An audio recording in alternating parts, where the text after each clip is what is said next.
Hello, everyone, and welcome back to the Social Pillar. Welcome, everyone, one and all. Thank you so much for tuning in and joining us.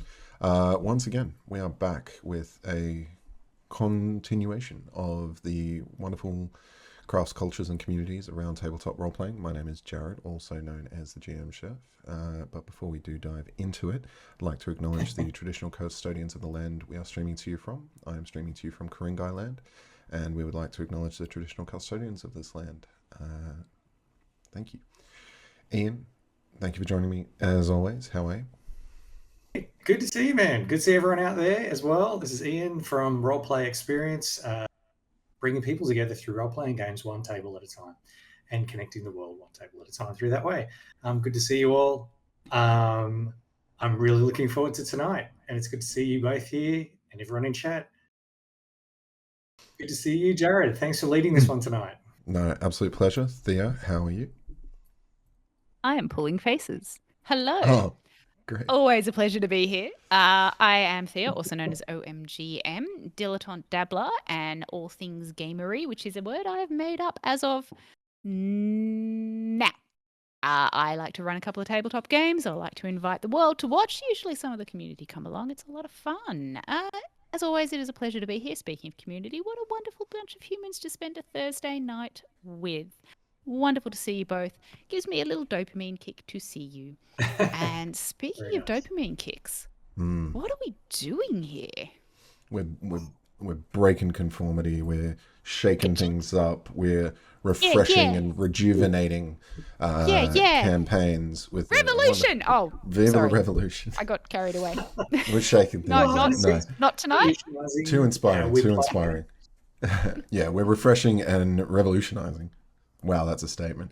How we kind of play our games. We've spoken about the value of a one shot, what is it, how to do it, and all the rest of it. But now we're talking a little bit more about the purpose, the specific purposes that we all feel the value of a one shot can bring to a gaming group, gaming table, whether it is an isolated once-off experience with people that you may or may not ever play with again, or if it is inserting this strategically into an ongoing campaign. For one reason or another, which we will dive into next. So, Ian, you have some interesting thoughts and feelings on it. What are you excited to sort of bring to the table tonight? Yeah, we talked about it. It was really good talking about this before, because I know we have talked about the subject of one shot, and thank you, chat out there, for your thoughts on this as well. This tonight, I'm really looking forward to the idea of a one shot as the breakaway from our regular routine. If with groups that I run regularly, to be able to take a step away from that, I'm really looking forward to. It gave me a chance to actually start thinking about what is it that I feel or think, or what I get to experience by having that chance to step away. To not have to think about the game, to just be able to play for a chance, to be able to encourage new GMs to step up. Yeah, I'm really looking forward to that. So amazing, bring it on. Amazing. Yeah. And Thea, you have described your sort of ongoing sort of world that you're running with everyone as like a series of ongoing one shots. Yeah, absolutely. So I am one shot person. Don't think too deeply into that. Essentially, I do tend to run a lot of one shots, and I like them for a lot of reasons, but the reasons that I've talked about on here is really for that, allowing people to come and go, keeping ongoing story arcs. But tonight I'm really looking forward to talk about specific one shots, and I'm really looking forward to talking about the idea of how one shots can be refreshing for you as a game master.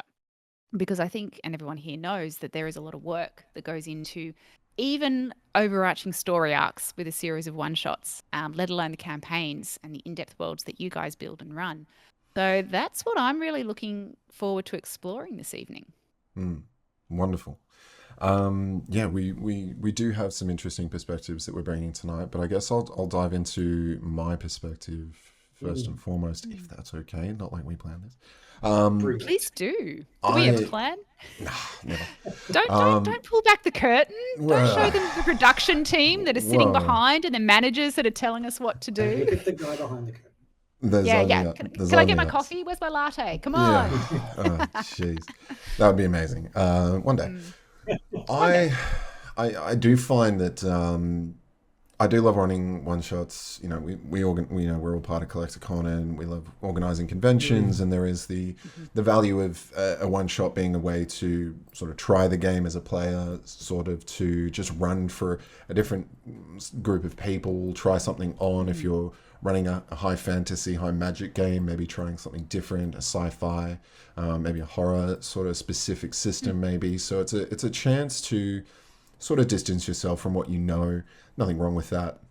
Just get a different perspective, because different systems will do different things, as we've talked about with various things over this year so far. But I definitely feel like, you know, a more traditional sort of group maybe doing the campaign thing. And of course, there's this idea that shaking things up can really be very valuable. And I see the value in both a player perhaps stepping up to the DM mantle, and the idea of that person converting from player to DM is something I'm all about. So I love seeing the opportunity when perhaps not everyone's going to make the session, not that that ever happens, or no perhaps scheduling issues. perhaps there's a system that someone's really enthusiastic about. Everyone's thinking, oh, what will our next gaming system be? Maybe someone wants to run that, so we just test the waters a little bit, and someone else can maybe run. And if people are keen to start DMing, there's nothing wrong with just sort of taking a break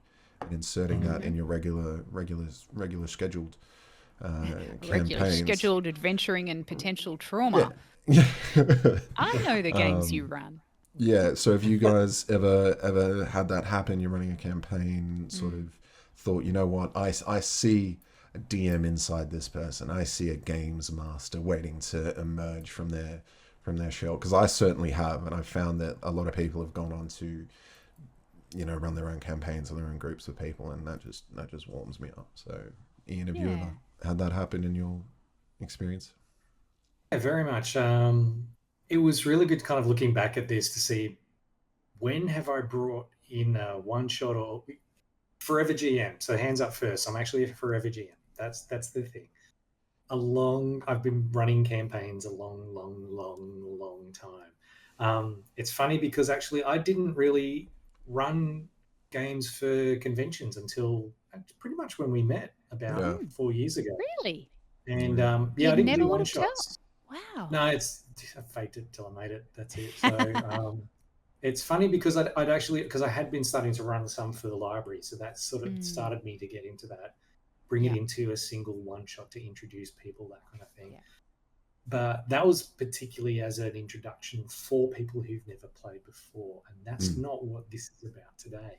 I know that I have had a few experiences, and it started off when I was with my old friends, a group of friends, and then every now and then we try something different. And it wasn't always as a one shot. I think we came into it because this is how it was back in the day. People were just playing all the time. It's also when you're in school, you have way more time, and you know, in your 20s and everything, you have way more time to just be able to run games over weekends and things. So we didn't really play one shots back then. It was campaign, and so that's shifted. And every now and then back then, I had lived overseas, and when I came back home for a short time to catch up with my mates, I would have an idea and do it as a one shot, and just to reconnect, but also to do something kind of fresh, to get into that routine together, but then also that they get something different to do. And once I did it as a D&D kind of game in my own campaign world, which was the first time I'd had a chance to do that. And this was around 3rd edition. This is a long time ago. And then there was one which was a D20 modern. So it's basically set today. But I did it was very Cthulhu-esque, except more pulpy. And just in brief, and I think I've got to do it again one day, it was about, you all wake up, you're in a fast food diner, you're on the floor and you can't remember who you are. And round by round, people are remembering parts of themselves as they go up and what happened, how did they get here?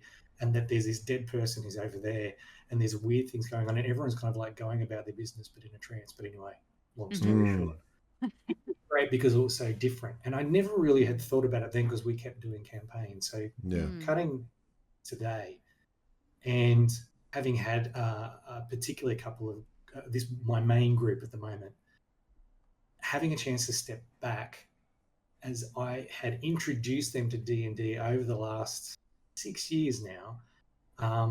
One of them's had a chance to run a one-shot, which went over 2 sessions, but it was a chance. One is shot. She was terrified, but did it. And I was like, yes, so proud of you. In fact, and it was a continuation of the story in the world that we were running.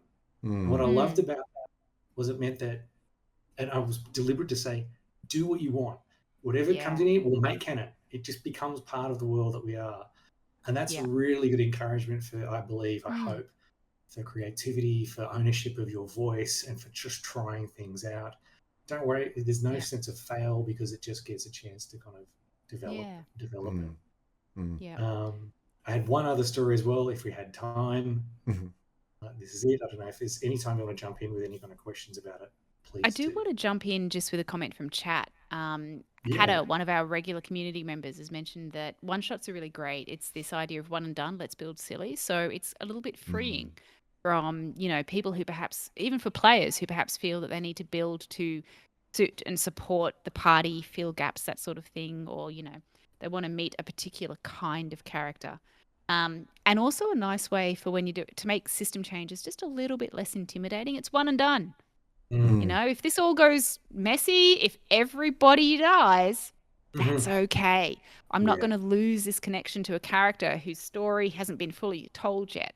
It's a one and done.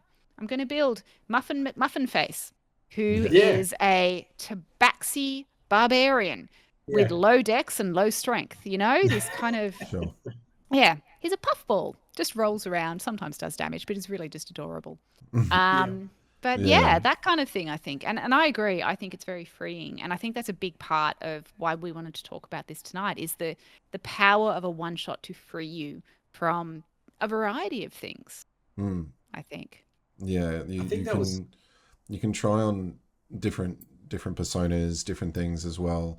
The DM can obviously, they might be constricted by if they are giving a lot of agency to the party, if the party's going on and doing their own thing, if they're running a module, there can be this sort of trajectory that the campaign is going to go on. There's obviously sandbox sort of things where the players do just roam around and whatever the DM kind of drops as clues and hints, and they'll have that direction, and I guess they can kind of throw their own creatures and interesting things there. But I love the one shot, like you were saying there, just for the silly things. It's I've just been running, Spelljam. I've been talking about it for the last year, and lots of memorable sessions. The most memorable session was when I had the throwaway comments of, okay, you guys can use this spell jamming vessel, but you have to deliver the cargo to this place, and you'll find someone in this market on this planet, and the code word's mango, I just randomly said,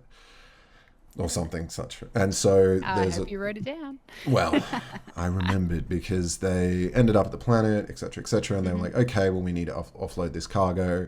Found a dodgy looking guy in the market, and then when they met up in the alleyway, there was some Dowa, which are the sort of penguin intelligent race of the spell jamming world. And so they did very Penguins of Madagascar kind of thing, where they drop down from the roof, and they don't speak vocally, they by touch telepathy and communicate. So that whole exchange happened, and the party went on their way, and they were like, hang on a minute, did we actually deliver mangoes? Fast forward to an opportunity to run an online one shot. Maybe I can't remember why or how we ended up running online, because we normally play in person in a game store. I said, all right, everybody, we're doing a Dowa mango heist one shot. And we immediately picked up from the point of where those Dowa rappelled back up to the rooftops with their cargo had to get it somewhere. And that is the most memorable session from that campaign, because it was a shift in perspective. It was the side story. It was a little bit of low, it was high stakes. It was this mango, this thing where they had to like escort this cargo, and it was mangoes. It was high stakes, but it was it was liberating. Mangoes are It the was steaks for really fun. vegetarians. Sure. It was the idea of, okay, well, we're familiar with this enough that we know what's going on. We're telling a different story in parallel to what we've already done. And I just want to take that to the idea of back to a player becoming a GM. You already play with this lovely group of human beings. You are familiar with their quirks, and you're vibing with the inside jokes. And what a better way to sort of kick off your career as a GM than to play with people who already know, like, and trust you. And you have the support of your GM there as well. They can be encouraging, coaching, help you design things, answer any questions you might have, and just, it's such a supportive environment. There's no better time to do that once you've already been a player and become familiar with these people. So yes, it is the trying new things, but it's also, thank you, Hannah, for the sub. Oh, Hannah, thank you. That's lovely. Beautiful. But yeah, it's just so encouraging. Like I said, it just fills me with warmth when I know that someone feels confident enough and capable enough to just try what their heart desires, and in such a safe, encouraging place. They can learn the ropes, get a feeling for what it's actually like, because it can be a very paradigm shifting experience to be on the other side of the screen. So Absolutely. yeah. Who ran that one? The Doha one. Oh, I did. Was that you? Forever You GM. did. You said, but it's funny because you talked about, I mean, just that idea of the kind of fun stuff, but having a player run a game. But for you, Jared, and for you, Thea, have you had in the group that you've been running regular games with, then encouraging players to come in, and what was that experience like? Yeah, look, I haven't actually had any of my players run with me in the group. I do have one of the players in my community who is looking to set a game up and has invited me to play, which I'm really looking forward to. But I think one of the things that, and kind of what I'm getting from what Jared's talking about, is that there's an element of psychological safety when you're DMing a one shot for your group. I feel like encouraging people to play one shots or to run one shots, even if it's, for their family members or for a different group, it's still that safety net. It is a safe environment because it is not, the stakes are not as high, if you know what I mean, in terms of personal stakes, not stakes in the game. It could be as high as the Mango heist, which is world shattering, and let's not speak of it again in case we jinx it. I think it is that sense of, hey, I'm being supported by my group. And that's something that I have noticed about the OMGM community, is they are so supportive when other people are saying that they want to run one shots or they want to run a game. And I think that's really key as well, because even if it does go badly, that's okay. Okay. It's a one shot. You tried it. Do something different. Yeah. We got Quinn in the chat as well, who had a one shot that he from his main campaign. I know that Quinn runs a very long, very in depth, really beautiful campaign. Check him out on Twitch. But you have to check out Bexplore because she's the stream master. And they met some prisoners, had to get some intel and free them. And they didn't necessarily, so the main players didn't necessarily accomplish the quest, but hey, they got to be the prisoners and try to jailbreak. It was awesome. So I think that's, it allows you to resolve storylines that maybe players also have some feelings about, because players don't always succeed in campaigns. There are times that, depending on the way you run things, they're not going to manage to do the thing.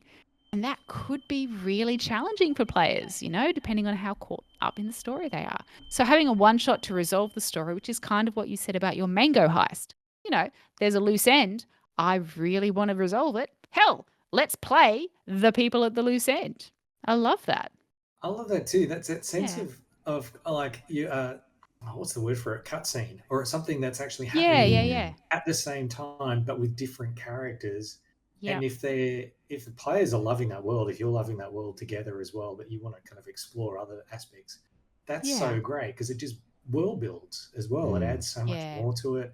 It gives it a different flavor. You that's can do fantastic. different times as well. Like if you do have one of those beautiful, like, especially like fantasy worlds or even sci-fi, things like that, you do different, epochs throughout the timeline of things. I mean, it'd be interesting to do like Curse of Strahd at the time that he turned or something. Yeah, I was thinking the same thing. The wedding, the day of the wedding, like when he's not that god tier kind of thing. Yeah, you've done it, Ian. I need to run the Strahd Wedding one shot. It's funny because in second edition there Oh. was a the version of the Strahd was actually going back to that day. It was part of it, but that's another Wow. story because you reminded me Ooh. of something, the different epoch thing. That's something that one of my players did in the current group as well when he brought us in and ran his one shot for us. It was the first time he ran for us. And he was an experienced GM with other players. He hadn't done that with us. And so it was his chance to run one.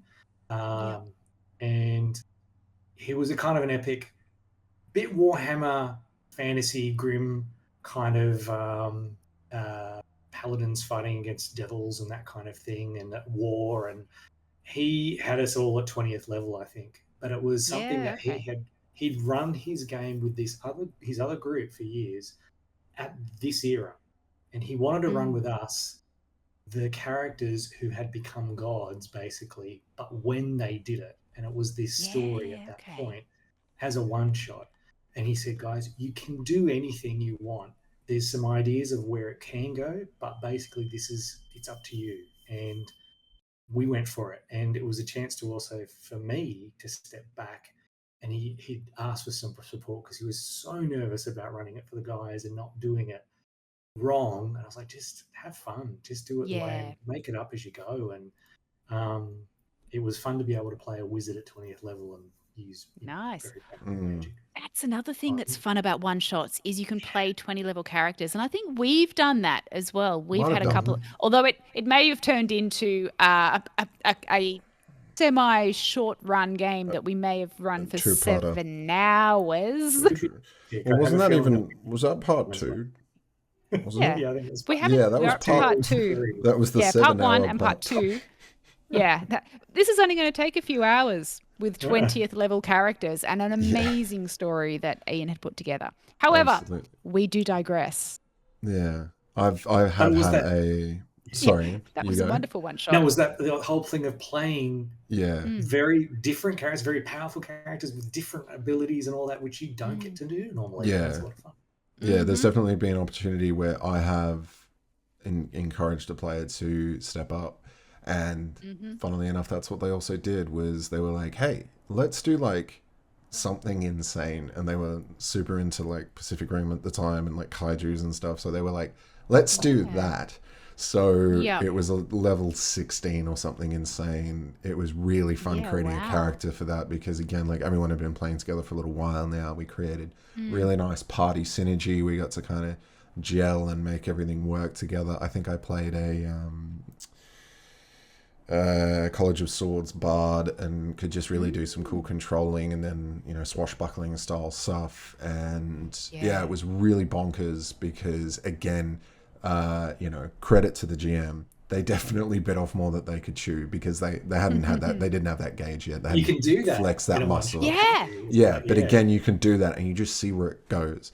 And that's it. It was just a very simple, wild concept of two massive monsters, and there was like a platform or like a city built on one of them, and so we were fighting from that platform with our allied giant creature, and it was a bonkers concept, but hey, it was fun. It was really, really good. So shout out to KP. You did a fantastic job, dude. Amazing. Yeah, and I think Hatter makes a great point in the chat as well. Level 20 is the best, so because one shots let you take your characters or even your game in a direction that you've never trialed before. It allows you, it's that freedom. I mean, we kind of talked about this idea of a one shot as a refresh, but I think one shots also give you a whole lot of freedom that maybe you didn't have. Blade of Frontiers, one of our new chatters, welcome in. Lovely to have you. Thank you for joining. Blade of Frontiers. Talks about doing a series of one shots with friends and like a game show that got building characters that got sent into battle with Tiamat, which is terrifying, by the way. Good on you. I have not done that. A game show with Tiamat. I love it. Yeah.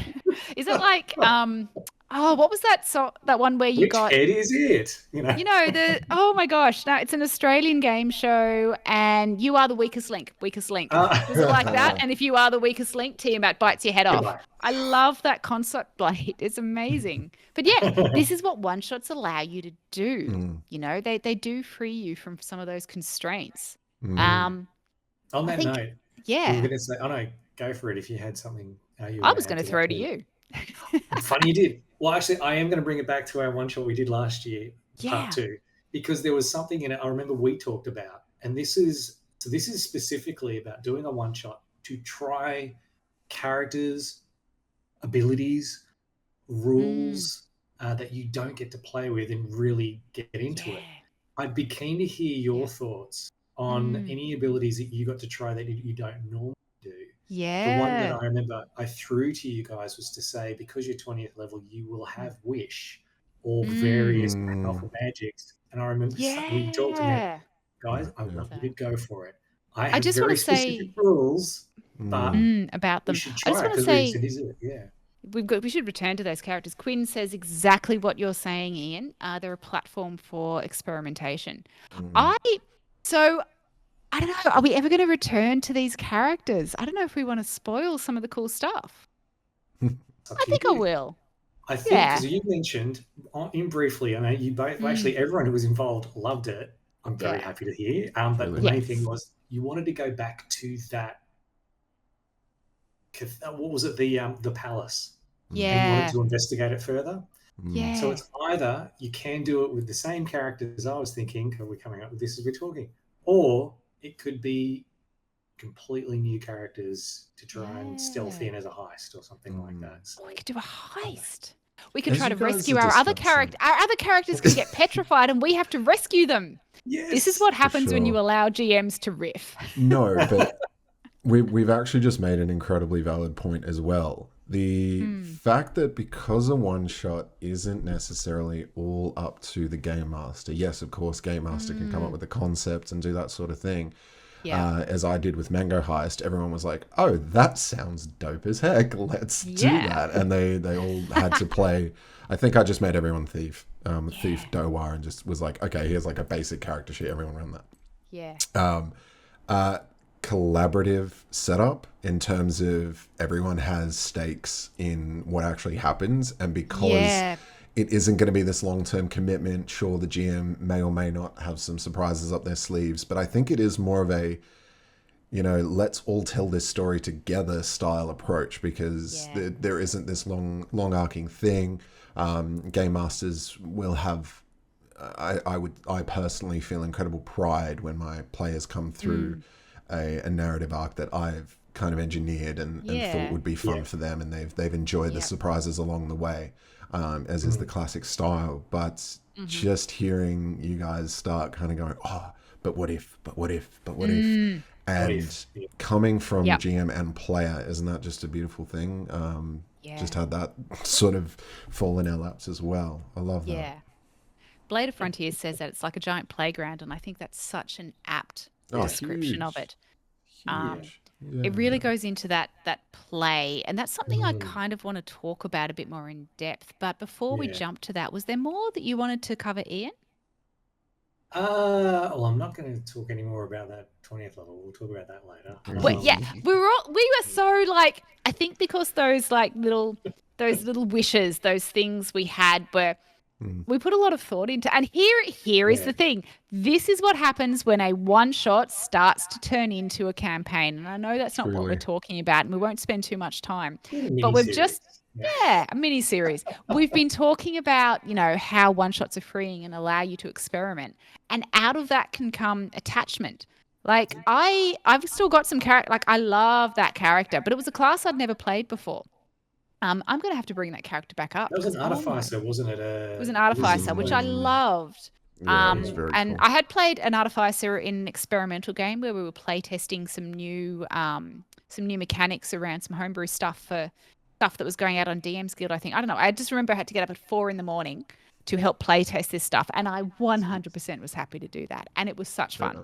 But then I played this artificer, but it allows you to experiment. But I think we've become attached to those characters and to the story.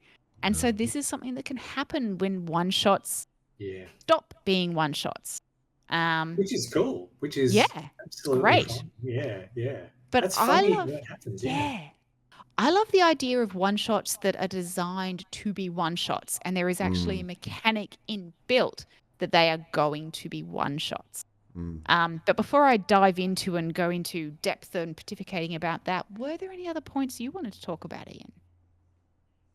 It's funny you said that because I might finish off leading into that specific thought because that's where I was going to head off towards. I was just thinking about other one-shots that have come up because I ran one for last year. I've talked about this previously, so I won't go into it too much. And it was Derby Drama, and it was a lot of fun. And it was just a chance to play something a little bit different with slightly simpler rules. And it actually can be played as a campaign, but it just got people to play a little bit differently. So it was about adapting to a different play style as well as being able to play different characters. So when it came to that, what it led me to, and this is hopefully bringing into what I want to talk about. There's something about being able in a one-shot to play with new rules or play within the rule set that you guys are used to. That, like, if it's D&D 5th edition, that you get to try different things. Another way is to be able to play a completely new rule set and try something new. In that thought, what you just said about playing a one-shot that is designed to be a one-shot, there is no real plan for it to go any further than that. And I'll just talk about the honey heist that I've been across. Yeah. And it was gloriously screwed up, like such a one-shot, because not only was it like it's a very simplified rule set and it's with our ongoing group, so we all got a chance to play something different. And it's what's the term? It's goofy. It's like it's meant to be silly. As much as it's a heist and there's these hardened crims that these bears could turn into, they can also go feral and just become more bears at the same time. And it's that sounds so cool. It, which is so good. But we got so invested in it. It's so funny you say this because we got so invested in it. We wanted it to be done in one day, and it just had to continue to a second session because it was just we wanted to finish it right, which was an interesting thing. But what I thought was the most interesting out of all of the different fun things that came out of the experience was that all the players started acting very differently than they usually do in their normal game. And I think it's the rules being different, but also that sense that it is a one-shot, that it is like, we're done after this. There is nothing else after here. And because there's that sense of, are we going to go bear or are we going to go criminal? And it started to go criminal very quickly at one point where literally we were on the way exiting after these ridiculous things that we had done on this heist that we should not have got away with. Like in any realistic world, we would not have. And just as we're on the verge of escaping, and then we started turning on each other, and it just was the most screwed up, Reservoir Dogs style. Everybody started I was literally, I think, stabbed in the back, thrown in front of a moving, what was it, a forklift, and then run over, and then it was hideously bad. I survived, but only half of me, and I tried to claw up my way to get at the backstabber. It was ridiculous, and all these other stuff, explosions happen and everything. And wow. But it's we never do that in a normal game, and just how it allows you to play. And completely, it is a playground. You get a chance to just try loosens you up. Different. Loosens everyone up, opens up the imaginative juices, and everything gets flowing, and people just start riffing off each other, and it turns into this just absolutely joyous, playful mess of ideas that come out in just absurd scenarios. And there's I guess there's the trepidation of ruining a campaign. I guess there is, there's so much more investment in it. So it's exactly that. The concept of, well, when we're done, and it doesn't really matter what happens, as long as there's obviously respect. And it sounds like you had a fantastic group that was very respectful and, was aware of what the game could do. And so, when you got run over by a forklift, there was obviously no, hey, that's my character dying, bro. Can you not? Why? Which I love. It's like, you bastard, you backstabbed me. I can't believe this. And it's like, whatever. I'm getting out of here with the money. That's it. It's like, it was so funny. At the same time, it would have been tragic if it was like a drama, but it was so absurd and it was funny, and we had the best time. Yeah. Awesome. I think that's a really fun thing that I kind of want to pick up on and dig down a bit more deeply into, is that when you know this is it, I think it allows not just the players but also the DM a lot more freedom. And we're talking about refreshing and all that sort of thing. And I think there's a lot of prep that goes into your average TTRPG, particularly when it's an ongoing game. And even for, the games that I run, which are one-shots by design, but occurring in a persistent world. I think that there's still prep, and that's emotional work, and you love it, but it's work. And sometimes life happens. Sometimes, there's a lot of stuff going on. You don't have that emotional energy. One-shots that are one-shots by design, particularly those ones that don't have prep, where part of the session is creating the world, creating the characters, all of that. I think that is really freeing and refreshing, and a break for DMs without having to not play. And, sometimes you need to take a break. Sometimes you do want to step back completely from gaming for a little while. 100% valid, recharge. But sometimes you still want to play. You want to hang out with your friends. You want to do ridiculous things. You want to, try and run your mates over with a forklift. It's going to be coming. I promise that thought has never crossed my mind. Literally, when my legs were a smear on the ground, that's what it was described as, and I was like, "Wow, really? Yeah. All right." And I was like, "I am so incensed. Can I try and go feral after him?" And I just happened to roll incredibly well. And went, he claws up the back of the forklift to him. Was like, and it was amazing because it was so ridiculous. Oh, and such heroic moments as well. Like, that's so cinematic as you crawl with half your body and it's trailing behind, but you're getting your revenge. I love that so much. Let me talk a bit about less getting revenge on your fellow people. Yes, that sounds like a good segue. But so for me, I love storytelling. Like that is really, if someone, put me on the spot and said, what is it about running D&D or TTRPGs? Why are you a forever GM? It's because I love storytelling. That is the aspect that really attracts me to being a DM or a GM. But that can get tiring. And sometimes I don't know if I'm a very good player. I try to be, but sometimes I prefer to be the one running the game. I know you do. That's where you're forever GM. Yeah. Well, we're here. That's what we do. Yeah. So I like to make the world, and I like to have all the NPCs. But sometimes it's really nice to jump into a system where you don't have to do that prep. And where it is not going to turn into a campaign. So as opposed to the one shot that Ian ran for us, which maybe we're turning into a mini-series. I love that terminology. We're turning it into a mini-series. I feel like triptych is the word I want to use for it, because it's like, that's another story. Yeah, anyway. But there are certainly games out there that really are designed just to be a single session. And I have seen some of these turned into ongoing campaigns, and that's absolutely fine. But the idea of these is there is minimal prep, that there is that you do everything in the one session, from character creation to world building to conclusion. And the two systems that really spring to mind when I think about that, let's start with the lighthearted one. So is you awaken in a strange place. Now, I mentioned this in a previous stream, but this is where not only does everybody create their character on the fly in the moment, and the core mechanic is anything that a player says becomes canon, which I love. So hey, in this world, when you sneeze, your pants fall off. That's now canon. And what do you do with this, Ian? I mean, we all know you wear shorts to stream. It's okay. You like those newsreaders.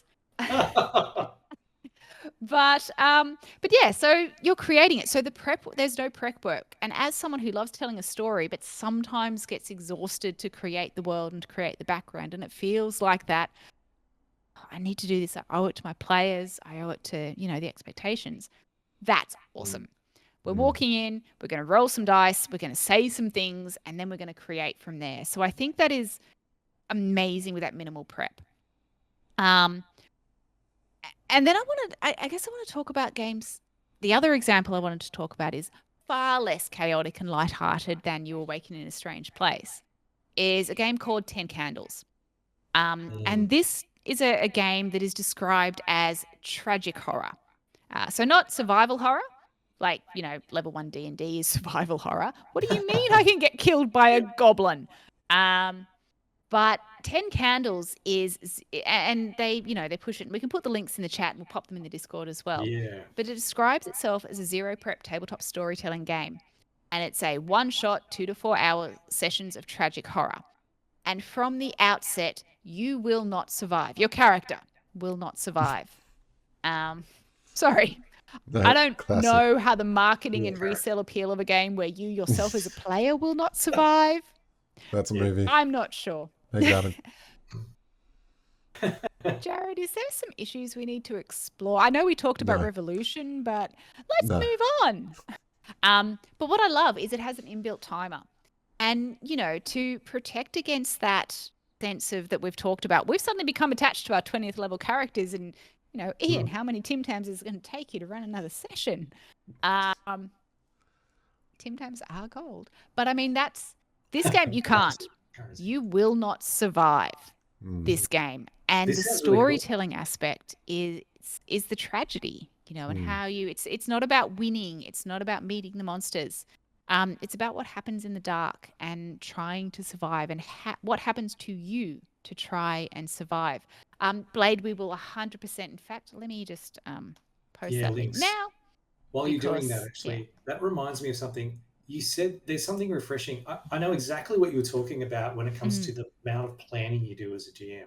I'm getting ready for my ongoing group at the moment for the remainder of things coming up. And we've been doing it for a while, and it's like, I know I just want to make it as light as possible because they've been going for a goal now for about 2 years at least as well, that they're still en route to getting to.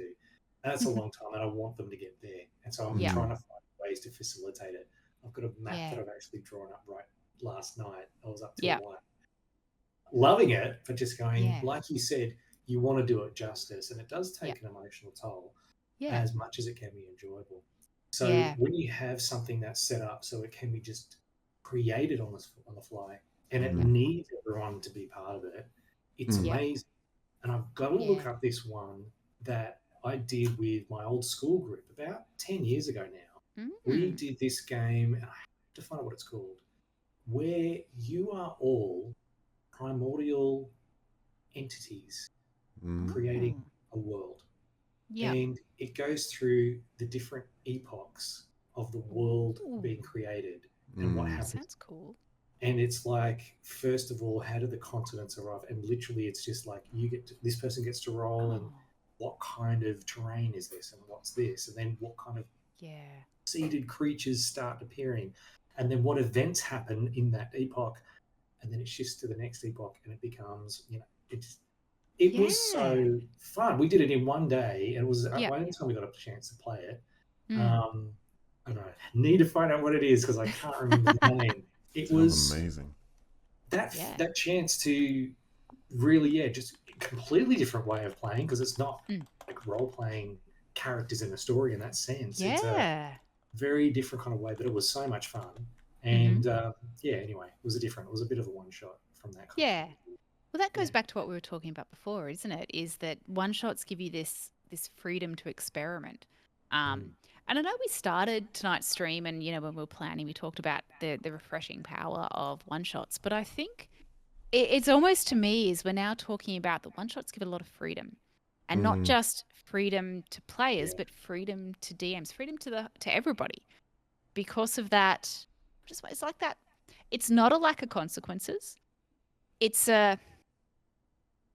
almost like a protection. I keep going back to psychological safety. They are really safe, and ties back to what you were talking about, Jared, when we said, if somebody wants to try DMing, it's a really safe space to do it in.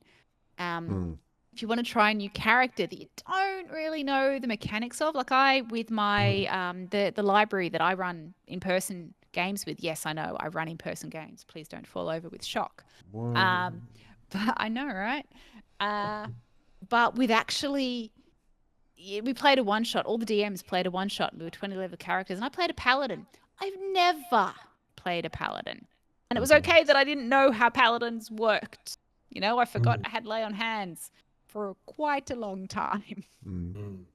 But, you know, I think that's really important. And I think that allows you, freedom is refreshing. This could be my anarchist heart speaking, but it really is. That freedom to experiment, that psychological safety to experiment is a key thing about one shots. And there's so much less pressure. Sorry, go on. Yeah, it's just less pressure overall. There's lower expectations. There's heightened excitement because it's something different. We're not sure how it's going to go, and it's involvement from all parties. There's definitely opportunities for, you know, maybe again, like if it is an ongoing campaign, it's probably GM, you know, prepped and organized and driven. So maybe a GM only wants to prep 2, 3, 4 hours of content. I've definitely had really cool gatherings where I just invited like 12 friends over, and we, you know, had like a picnic session where it was, okay, we're going to jump in the pool now. It was in someone's backyard. We jump in the pool now, and we all just sat around on you know, picnic blankets and just played just loosey-goosey, and, you know, there was side conversations while everything else was happening on. And I think we played for about 6 or 7 hours, and it was just a real casual fun thing that, you know, just got a bunch of people together for food and you know, lovely Sydney sun. And yeah, we did D&D outside, and it was really cool. So, you know, it can just be this fun, casual thing.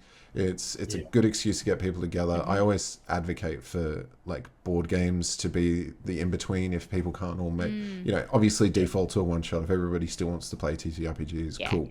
Great opportunity. If not everybody can make a session and it's not going to make narrative sense to just sort of put someone on the back seat or say that their character was there the whole time or whatever.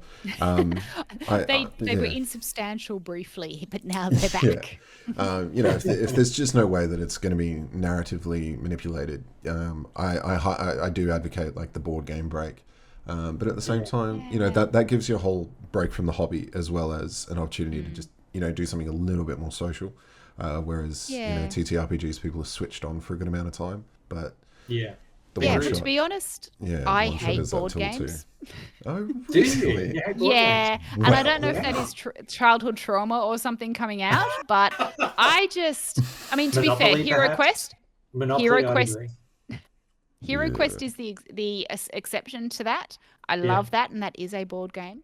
It's awesome. But if people suggest board game nights to me, I'm like, oh, that sounds fun. How much wine really? can I bring? That's interesting. Yeah, I'm not a board game fan.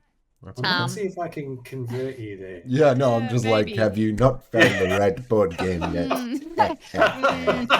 I'm getting flashbacks to conversations I had about a whole different aspect of my life. But I think that, yes, Hero Quest is not a board game. Thank you, Quinn. I 100% agree. Hero Quest is D&D Light. It really is. Yeah, it really is. Yeah. I love it.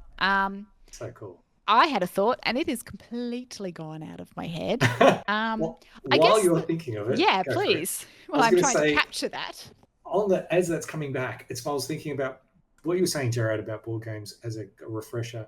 Some of the board games today as well are basically like mini RPGs anyway. It's kind of like, I've got this game that our group is having a board game weekend this weekend because 3 of our regular players are overseas. So we said, we'll take a break. We'll have just board games. And there's the pirate board game that I've got a long time that I've waited 18 months from Kickstarter to get, and I've got it here now, which has lying behind dice, and you've got to, like, you know, bluff with the others first, and then you're sailing around this board, and it's like, looking forward to that. But there is something about that. Again, it's the less pressure of having to run all these stories. Story actually has a lot of emotional weight, doesn't it? Just keeping that in your head. So being able to step away from something like that to just go, okay, this is going to be done in 2 hours. That's it. It's like, how does it work? And it's a lot of dice rolls and a lot of bluffing and, you know, all that kind of stuff. So you have that. That is a lot of fun. It is a lot less stressful, I think, as well. Yeah. That psychological safety you're talking about. Yeah, for sure. And I mean, obviously, one of my very favorite one-shots that I always enjoy every time I run it is Lasers and Feelings. Now, I have seen Lasers and Feelings turn into a mini campaign. So I think you guys have heard me talk before about Ox Venturers. which is a YouTube channel. They are lovely human beings. They have a GM, Johnny Chiodini. They ran Lasers and Feelings, and it became a bit of a mini series. I love that mini. I feel we can come up with a better word. Chat, help me out if you can come up with a better word for like a novella. mini game. Novella, yeah, like the TTRPG version of a novella. But you can turn. It gives you that freedom of a game that you can run in a single session, but it could also turn into a campaign if you wanted it to. But it's one of those games which is, it is zero prep. You create characters in your first session. We talk about the importance of session 0. Well, session 1 is character creation. It's it is a lot of fun, and it is a single page of rules, and that's something that I didn't talk about before that I think is also really refreshing for a GM. Something like D&D, something like Dragonbane, something like Blades in the Dark. There are a lot of rules. Something like Star Trek Adventures. My game that I play with Star Trek Adventures, I've just introduced the ship to them. That's a whole bunch of rules, which probably I should have reread before I ran the session, but hey, that's a whole other thing. We're fine. We're going to go back and make sure I was right. Anyway, but this is the thing. So it's a single sheet of rules. So you don't have to have a really in-depth understanding. You don't need to go back. You don't need to have your rule book with all of your little tags. I don't know if that's just me, but I swear I support Officeworks or some other office supplies conglomerate where I've got all these little tags so I can make sure I find the correct rules for things that I want to do. It's one bit of paper. It's an A4 sheet of paper. Yeah. And that is really freeing and really refreshing as a DM.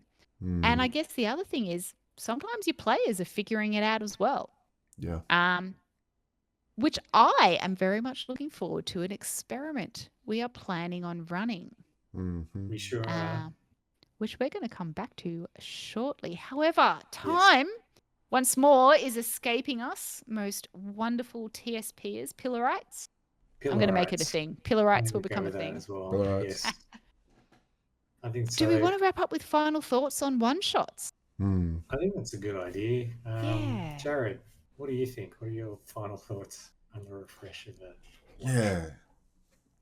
There's undoubtedly value. There's undoubtedly both for psychological safety, for the breaking away from the normality and the trudge that is a campaign. I'm making campaigns sound. We've made campaigns less attractive. Sound like there's such a grind. I know. We're like, we should just always run one shots. What's with the campaign? Persistent characters. Different perspective.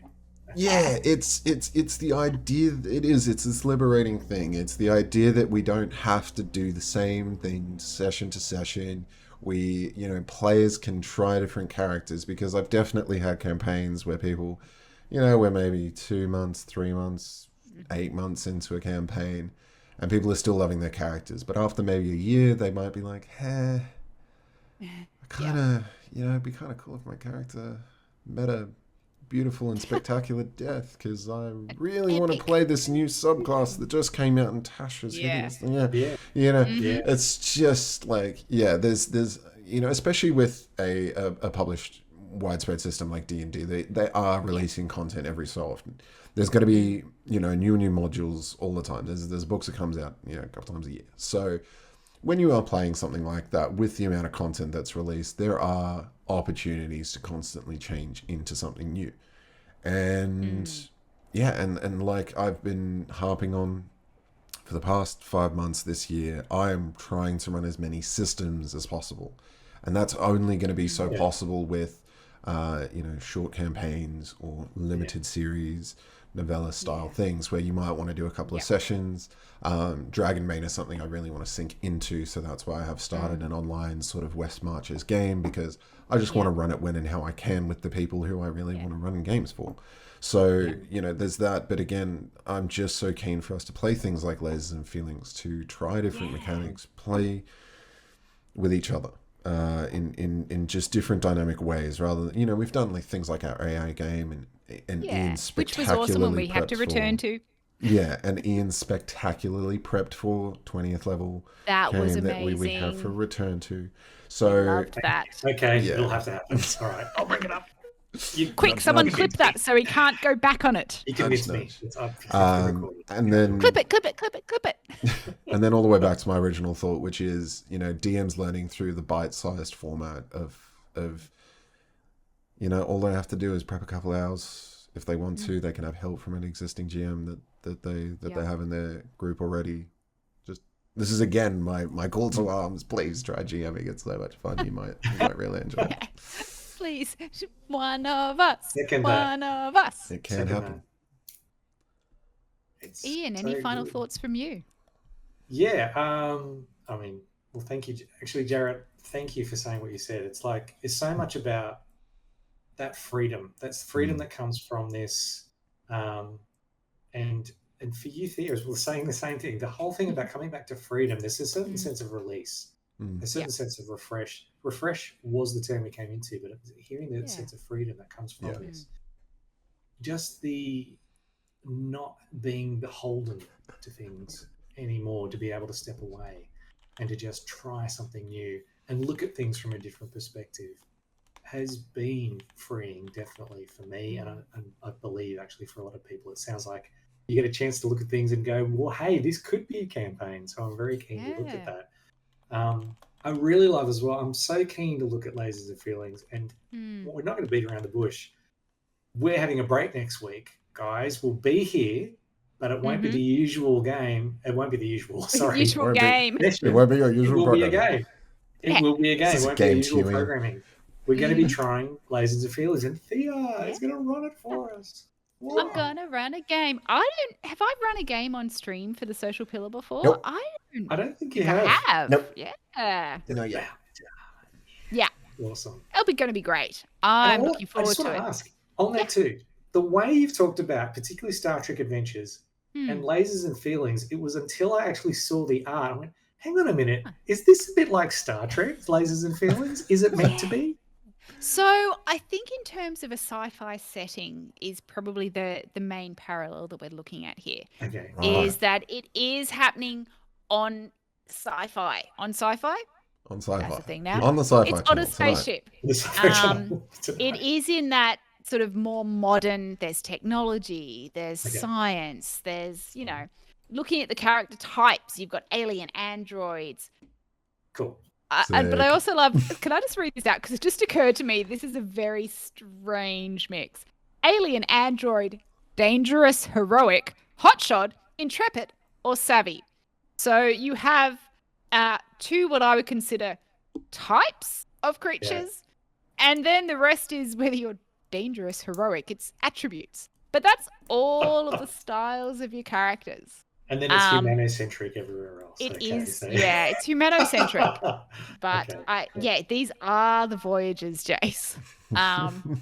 But apart from that, I think that it's a 1d6 kind of base game, which is the same as Star Trek Adventures.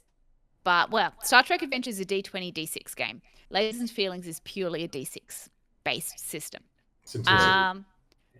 But I think Star Trek Adventures is so much about history of your character and development and interaction with the ship. I think it would be difficult to run a Star Trek Adventures one-shot.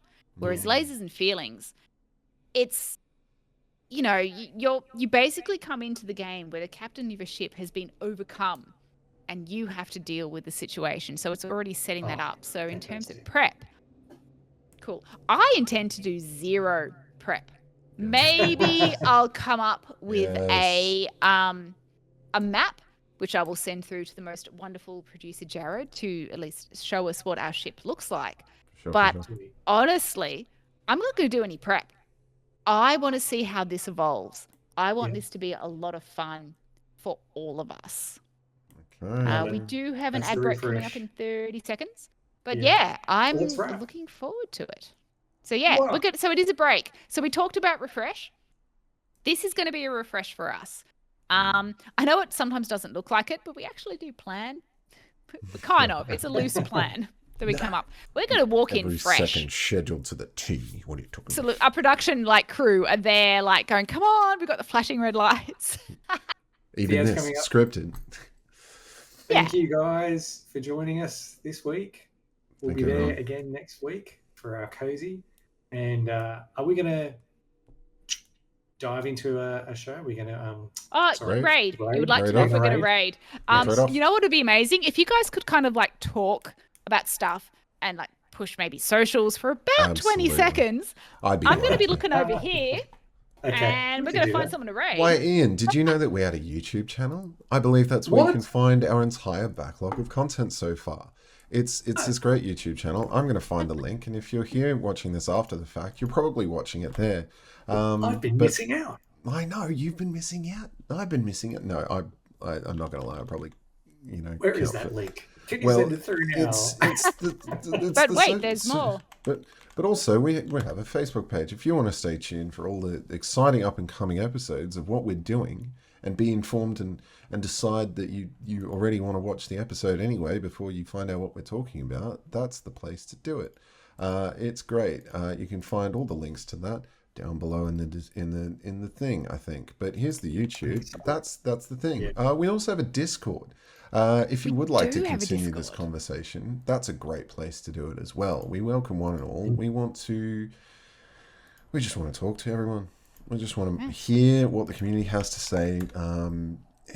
It's just a really cool place where we just hang out, and it's a cool place to reach us. So if you do have questions directly for us, you want to suggest content ideas, if you want to come on the show, hit us up. Let us know. We do love our guests. We got some guests lined up for later in the year as well.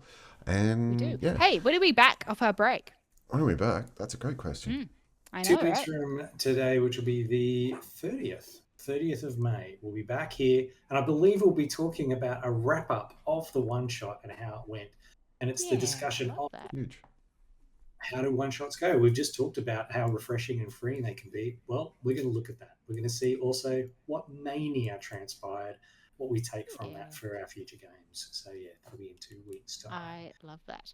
Thank you so much. I recommend we raid Let's Roll for Dragons. They are playing D&D, but they are playing viewer-controlled D&D. So talking about chaos, I think we should... Interactivity. Go check it out. Yeah. Alrighty. Well, that's all... actually, can I say, we hit our follower goal. We didn't celebrate it last stream. We didn't celebrate last stream. So thank you, everyone.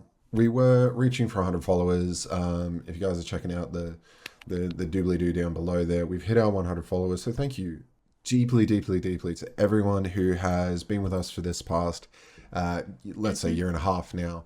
Onwards and upwards. I'm obviously just going to do the thing that changes that to like 500 followers or something cool. But if you guys are enjoying, all the, I know. I kind of felt like leaving it up for this episode precisely because of that. So thank you for reminding me, Thea. We're actually at 101. We got a bunch of people tuning in. So really, everyone, the support is amazing. We just want to keep doing this. We've got big plans for the year, and it's everyone who's believed in us so far that has encouraged us to keep doing this. It's giving us the motivation to move forward, and I know this is going to sound like some sort of like and subscribe sort of situation, but like really, it is encouraging to see that people are everyone who's hanging out in the chat, everyone who is reaching out to us and letting us know that there are cool people who we should have on, and all the rest of it. It really does mean a lot to us. And onwards and upwards, we just want to keep growing. So, indeed, thank you truly, deeply from myself and everyone else here. All of us. Yeah. All right. Fabulous. Responsible people.